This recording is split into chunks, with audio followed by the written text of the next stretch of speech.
Excusez-moi, je cherche mon fils, Mason Whittaker. Pour l'instant, il est en traumatologie. En traumatologie?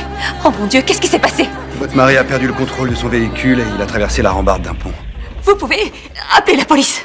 Je dois porter plainte. Une plainte? Je crois qu'il a essayé de tuer notre fils. Un père conduit sa voiture avec son fils à bord, mais le véhicule plonge soudainement du haut d'un viaduc. La jambe du garçon est transpercée par une tige en acier. La situation est extrêmement critique. Les pompiers transportent rapidement le garçon à l'hôpital. Après l'arrivée de la mère à l'hôpital, elle soupçonne qu'il ne s'agit pas du tout d'un accident, mais d'un meurtre prémédité. La police arrive rapidement à l'hôpital. D'après les dires de la femme, elle et son mari sont en instance de divorce. Le père avait déjà perdu la garde de son fils. Elle soupçonne que son mari voulait se suicider en emmenant son fils avec lui. Cependant, faute de preuves suffisantes, la police refuse d'ouvrir une enquête. Cela met Kelly très en colère. La scène de l'accident montre que le véhicule a soudainement dévié de sa trajectoire en plein trajet. Kelly pense que cela correspond parfaitement aux caractéristiques d'un suicide délibéré. Afin d'assurer la sécurité du garçon, Kelly décide d'élucider la vérité lui-même. Il examine à plusieurs reprises les photos de la scène de l'accident et finit par découvrir une anomalie. Regarde, il y avait un pylône en béton ici, et des traces de freinage juste là.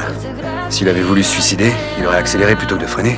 Avec ses doutes en tête, Kelly profite de l'occasion pour rendre visite à Mason et rencontre le père du garçon. Mais l'autre partie nie fermement avoir voulu faire du mal à son fils. Il explique qu'à ce moment-là, il a vu une ombre noire au milieu de la route et qu'il a donné un coup de volant brusque. Cependant, à cause de l'obscurité, il n'a pas du tout pu voir clairement ce que c'était. Face à une explication aussi floue, les soupçons de Kelly se renforcent au contraire. Mais en y réfléchissant, si jamais il ne mentait pas, cet accident pourrait faire perdre à Mason son père pour toujours. Le cœur de Kelly commence à hésiter. Ainsi, il retourne une fois de plus sur les lieux de l'accident. Mais en réalité, il ne croit pas aux paroles du père de Mason. Ok, je pense qu'avant d'aller plus loin, on devrait prendre quelques points de repère. C'était là. Oh merde.